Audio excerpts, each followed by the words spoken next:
When I first saw the finals, I was interested in what the game had to offer. The other day, a ton of creators started posting their thoughts and opinions on the game before it went into closed beta, and it was all very positive. From the destruction to the intensity of the matches, it seemed like this was a banger of an FPS.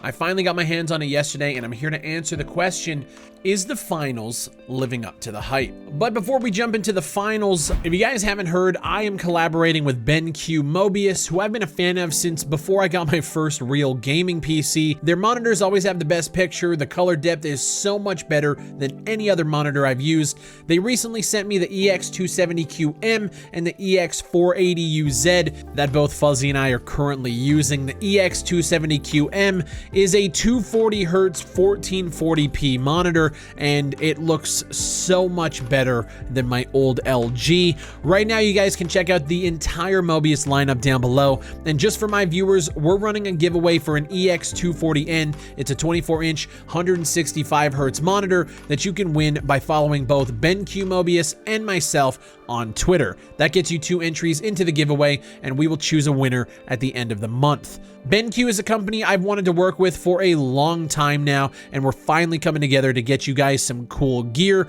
So please check them out. If you're in the market for a monitor, use the link down below and just get yourself something quality. So I want to start off by saying the finals is in a closed beta state, meaning some of the issues that I'm going to be bringing up in this video can, will, or should be fixed before launch. Even since I played yesterday, they put out a patch that addresses one of the bigger issues that my team and I ran into. So let's start off with what is the finals. It's an FPS game show that pits 4 teams of 3 against each other in an arena game mode where your main task is securing a vault of cash, escorting it to a point to begin what they call a cash out, and then defending it until you get the money.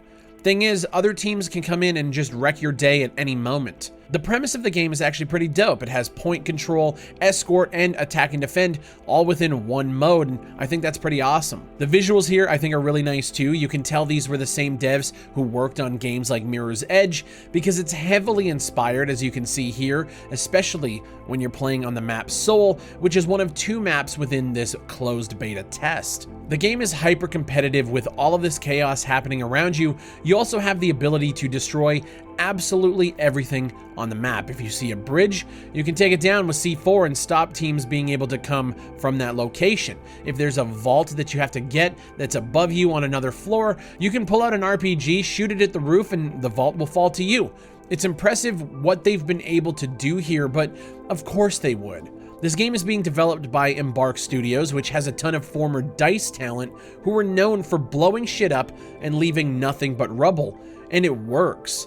Very well, I might add. The game is balanced by choosing one of 3 body types, so you have light, medium, and heavy, which all have their own weapons and gadgets at their disposal. Heavies obviously come with more health, and they have access to things like RPGs and LMGs, where light characters are glass cannons, but can cloak away. They can utilize things like assassin's blades, which are basically a one-hit kill if you can sneak up behind somebody. I still believe there's some tweaks that need to be made here with the balancing, but I also understand why they've done the things they've done. I need to play a lot more before I can decide on the concrete decisions of balancing. Sometimes it feels like the light characters are too squishy, but I also get it. You're not meant to take on firefights as a light little character. You definitely need to be playing with a medium or a heavy going into some of these firefights. One of the issues I was going to bring up was that Frosty seemingly had a glitch multiple times where his bullets just weren't registering and they weren't doing damage. To rectify it, he had to jump into training, kill a bot dummy, and then come back to our party. And this has since been fixed according to their patch notes. I'm glad, because that was super frustrating and it made us lose multiple rounds. Another big part of the game is your mobility. Moving over rooftops, ziplining down into chaos. It's a pretty fast-paced game, but there are moments where the ability to vault just doesn't work. Sometimes in one map I was able to vault over certain walls, and then in the next game when we're playing on the same map, it just wouldn't let me jump and vault. All right, I'm never getting out of this house. Okay, yep.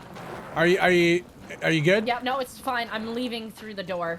Like, I literally wouldn't let me vault up there. That was, what the fuck? Well, hey, you're experiencing my entire day in one game. Sometimes grabbing onto ledges wouldn't work, or if it did work, it would throw you over the other side. And in fast-paced, split-second combat, anything that doesn't work fucks you.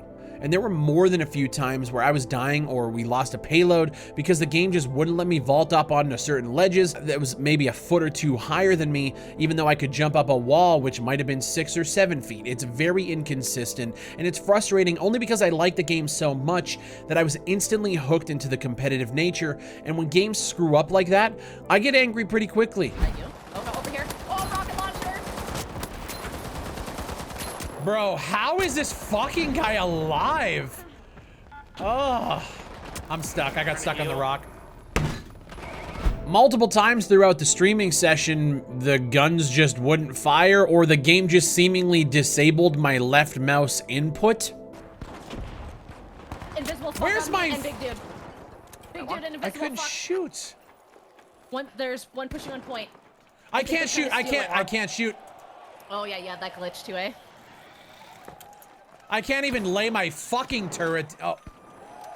This fucking game is busted, bro. There was also an issue where if you were near the big goo gun spread, which is kind of used to block off certain pathways, we would all lag really badly. It made fighting near some of these areas just impossible. Again, an issue that I surely hope is fixed before launch. The game is really impressive from a technical standpoint. All of this destruction is being handled server side while they're managing so many different players doing so many different things, and the game looks well and it runs well, at least for me.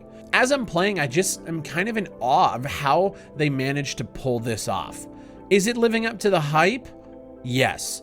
With more maps, more focus on tournament optimization, and more things to unlock and level for your character, this game could be a winner when it launches. They have a lot of the right things going on with a unique enough premise that can draw people in.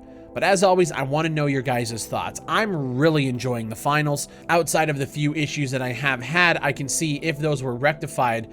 This game could be a mainstay in my rotation for quite a long time. Leave a comment down below and let me know what you guys think of the finals. Were you able to play it? And if you were, are you enjoying it? What do you think about the game design, the visuals, the audio, the destruction? Let me know down below and let's have a conversation. As always, guys, my name is Big Fry. Shout out to the 309,000 subscribers on the channel, and I'll see you on the next one.